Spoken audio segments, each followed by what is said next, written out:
Pastor Carlos, quem coloca a mão no arado não pode voltar atrás, né? E quando se fala de chamada ministerial, seja por frustração com a liderança, seja por problemas de outras ordens, aqui e ali a gente vê alguém renunciar. Não renunciar à fé, estamos falando de renunciar ao ministério para voltar à sua condição anterior, no que diz respeito a um trabalho secular, ou então galgar outras posições. Quais são, na sua opinião, e se existem, né, implicações para essa pessoa no sentido de, é muito comum, cuidado com a mão de Deus, Deus vai pesar a mão sobre você, situações complicadas poderão te acontecer, alguns até chegam a ameaçar, Deus pode tocar na tua saúde, pode tirar teus filhos, porque você, de repente, renunciou ao ministério por uma situação momentânea para viver aí, quem sabe, um outro rumo na vida. Não estou falando de largar a igreja, estou falando de renunciar ao ministério.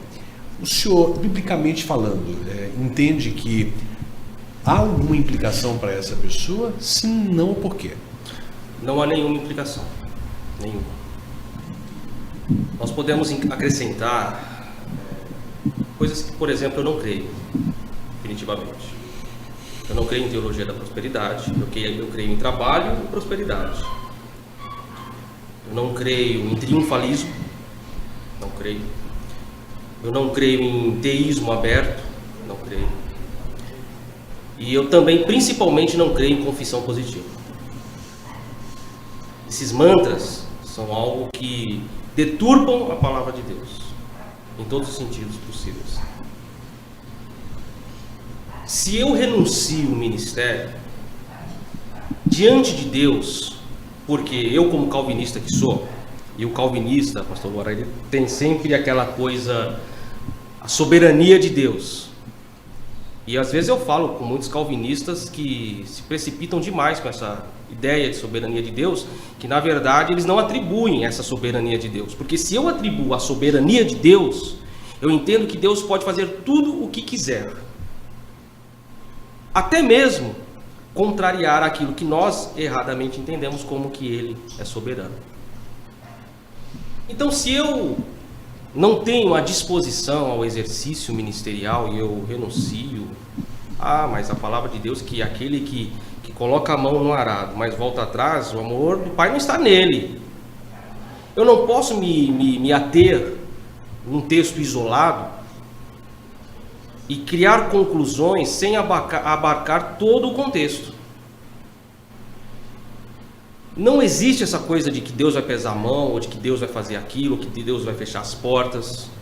Isso tudo são coisas ensinadas, às vezes precipitadamente, pela igreja, porque a igreja ela tem sua culpa no cartório, com relação à formação do cristão de modo mais geral, como daquele que vai exercer o ministério. A igreja ela tem culpa.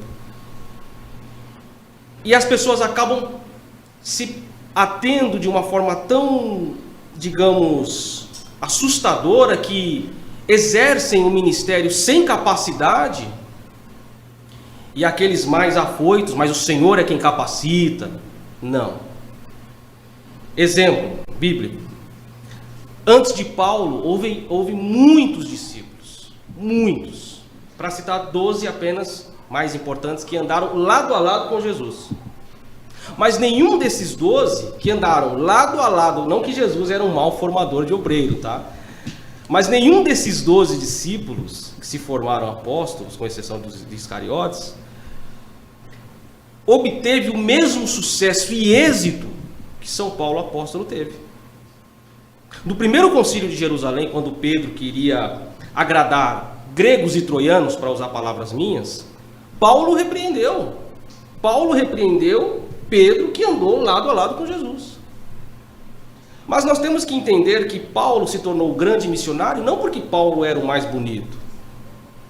Vamos olhar o contexto social. O que abarca a vida de São Paulo? Helenista. Green card da época como cidadão romano. Versado nas principais línguas do período. Judeu fariseu.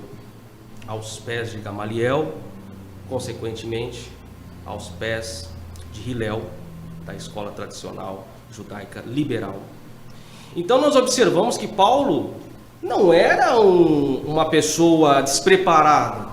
Deus sabe quem chama para determinado ministério. E mesmo quando surge alguém que não quer reconhecer esse ministério, como na vida de Paulo aconteceu, porque Ananias não queria ir lá, mas Deus levanta o cara. Me perdoe a palavra chula. Porque é Deus que quer, é a soberania de Deus. Aí se aplica a soberania de Deus. Mas se determinada pessoa não tem esse desejo, não há problema algum. Vou citar um exemplo histórico de São Pedro. Quando Jerusalém estava em cerco, aquele homem macho, vigoroso, que São Pedro apóstolo era, parece que se perdeu, porque ele foi um dos primeiros a querer fugir de Jerusalém quando Nero passou a perseguir os cristãos. Até que, segundo isso é registrado na patrística, segundo alguns escritores da história da igreja, no caminho antes de sair dos muros de Jerusalém, Pedro ele tem uma visão de Cristo, e nessa visão ele é convencido a permanecer, porque Pedro estava fugindo literalmente fugindo, coisa que Paulo não fez. Paulo não, eu quero ir em Roma, eu quero ir lá, eu quero estar lá. Pedro fugia de Jerusalém quando ele teve isso, segundo o relato histórico. Teve uma visão, a qual nessa visão ele viu o seu fim de crucificação de forma inversa, e convencido ficou. Então não há nenhum problema. A questão é que nós temos que entender, pastor Luaran, que nós não podemos seguir um evangelho à base do medo.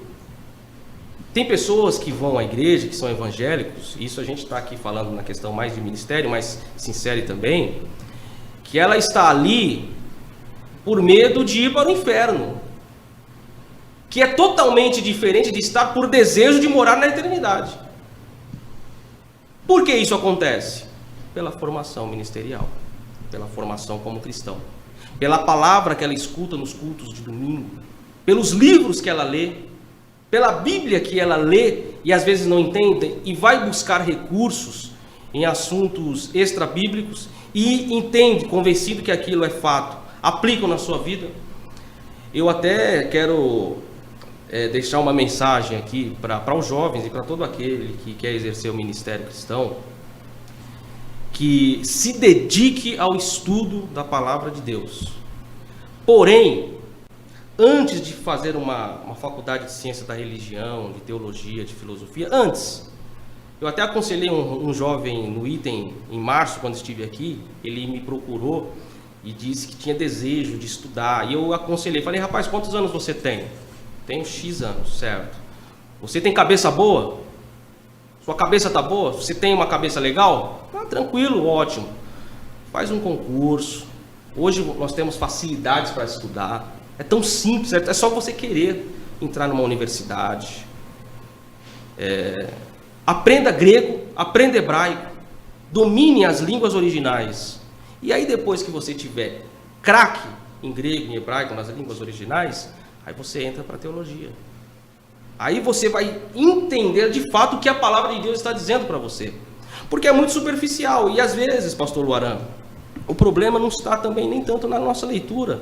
Porque nós temos que entender que a Bíblia nossa, ela é uma Bíblia que foi traduzida do latim, não do grego e do hebraico, que é os originais.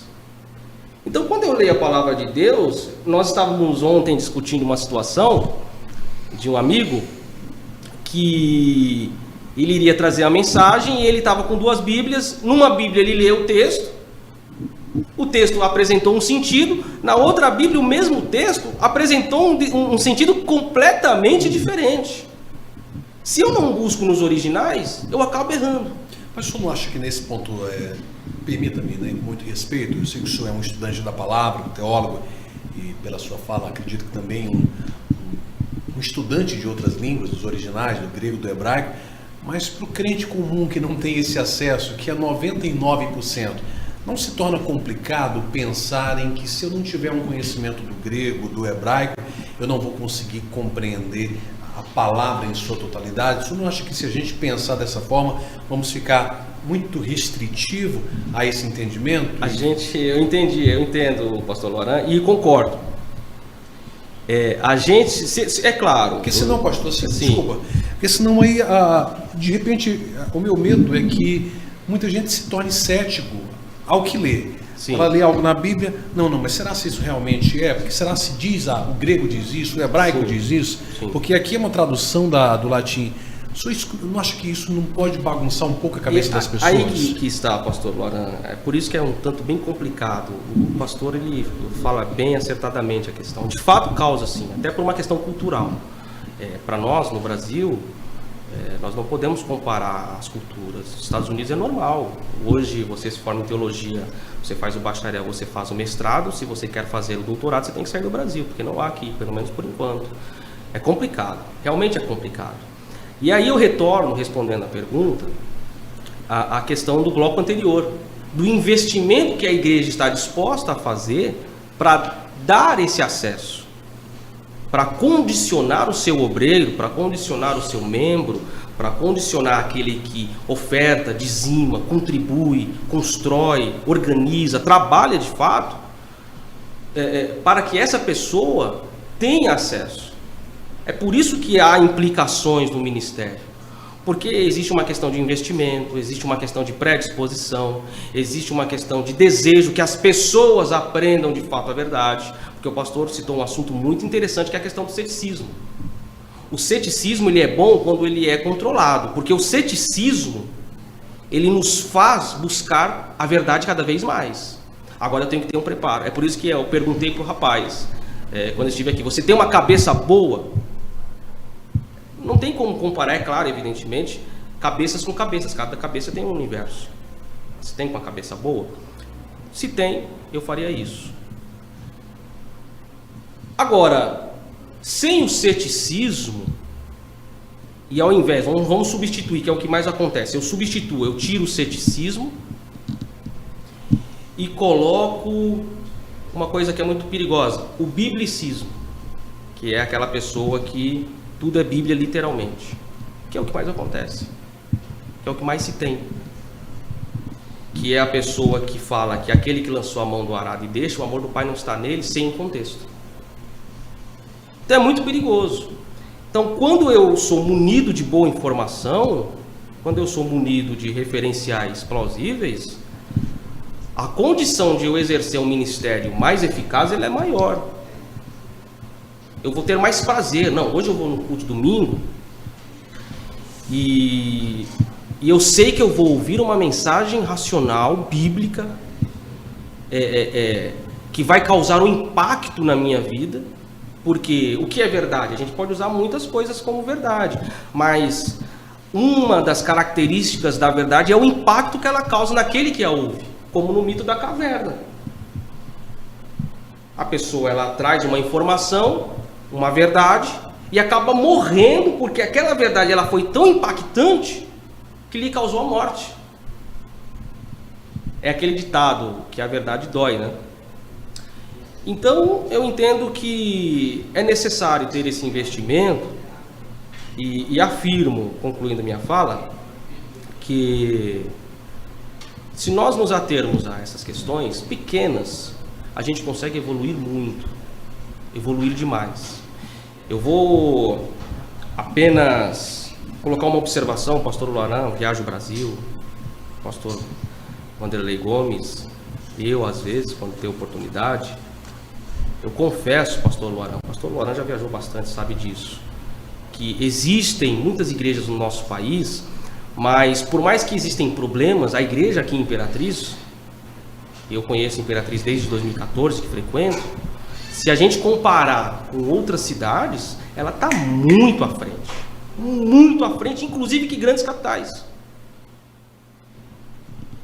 E uma outra questão que é muito importante e que me causa espanto, como eu disse num dos blocos, eu sou de visão reformada, os irmãos aqui já perceberam que quando existe Isso é muito perigoso. É por isso que é importante o estudo. Quando existe um determinado evento de cunho mais teológico do que devocional, quem são chamados para ministrar?